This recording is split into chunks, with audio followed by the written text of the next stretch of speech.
Hello, vinyl community. Yes, Janne is back again.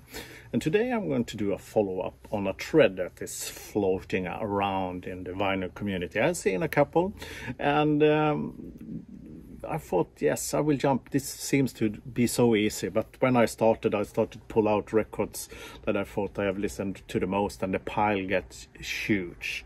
So I had to stop myself and redo it, and then I had to put like a feeling on top of it. What do I do if I want to listen to a certain type of music? What kind of mood am I, and what do I pull?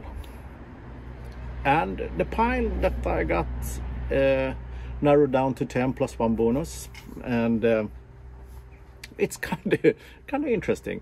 Many common ones, you probably have seen them several times, but I will start with a real classic rock album, The Cult's Sonic Temple. This is probably my favorite The Cult record. Probably not the best one, but it's still my favorite. I always pull this first, or Electric, but usually it's this one that comes out first. And I really love this one. It works almost any day. Really good one, and it has so many good tunes. And I think this is a English press from Beggar's Banquet, as you can see, and from '89. Great record. And then I have a cleaning record.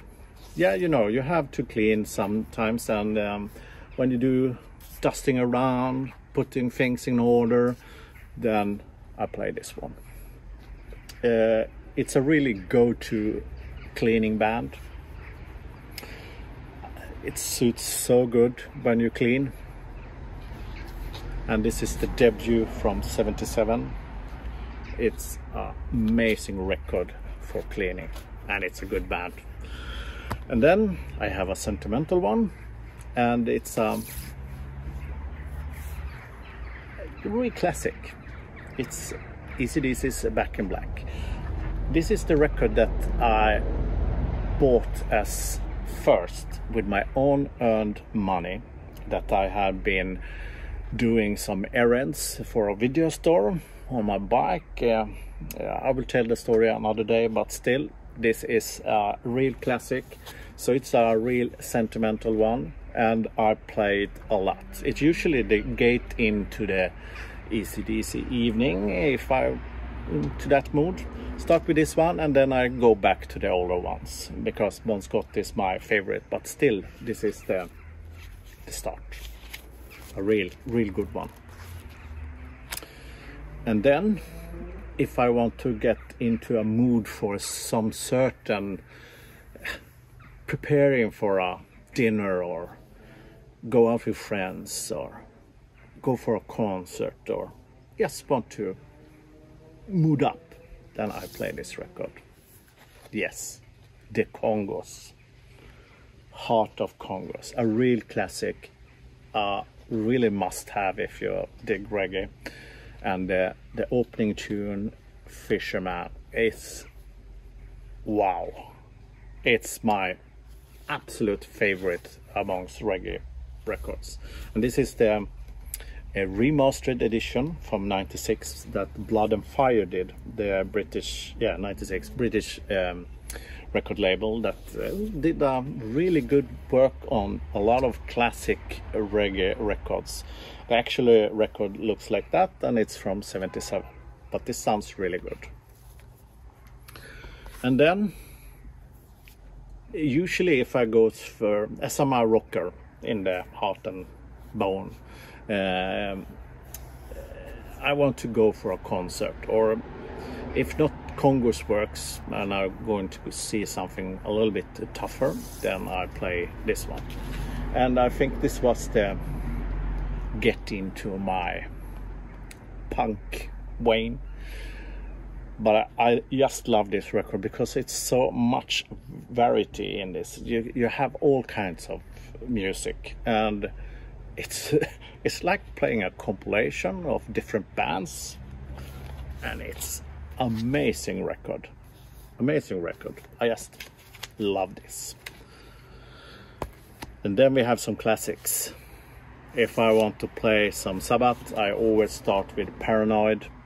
You can't get wrong, and the B-side is marvelous. I just love the endings with the Ferris wheel boots. It's such a beauty.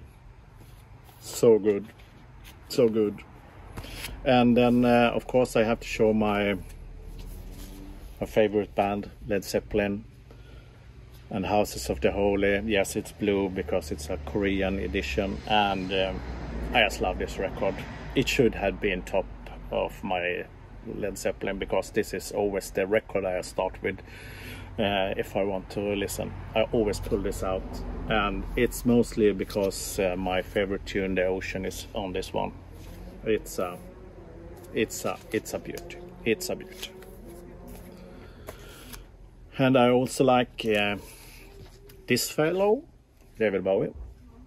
And I always have to start somewhere when it's lacking for a Bowie evening. And this is a really good start. It's a compilation, yes. And it contains the most necessary tunes that you need to start your digging into Bowie. And I just love every single one of these. And he, such an artist, such a guy. Wow. And then I have 2 live records. You need to have some live records, and here we have one, Made in Japan by Deep Purple. What a live record. It's so fun to listen to this, because you have such a good playing. The craftsmanship behind all the tunes is just mind-blowing, and all the comedy that you put in around it, it's so good. It's so good. And just check the tunes you have. Our Star, Child in Time, Space Trucking. Wow. And it sounds magic. Another live magic is another favorite of mine, Neil Young and the Crazy Horse. And this weld.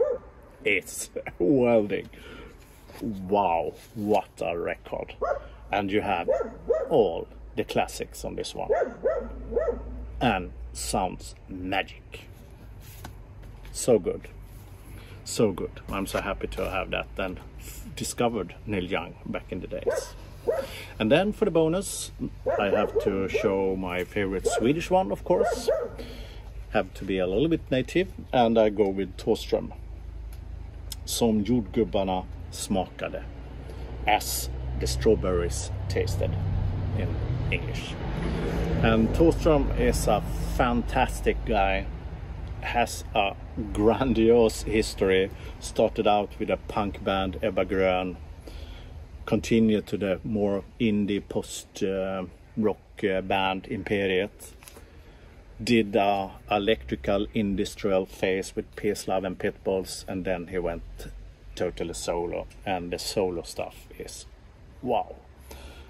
If you're Swede, you know him. If you are not, then you probably don't know him, because all the tunes are in Swedish, of course. But if you're interested, seek him up. They are really good.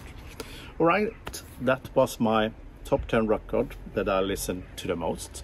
I think so.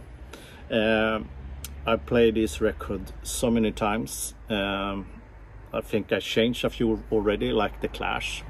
I had to get a new one because I have played it so many times, so it didn't last.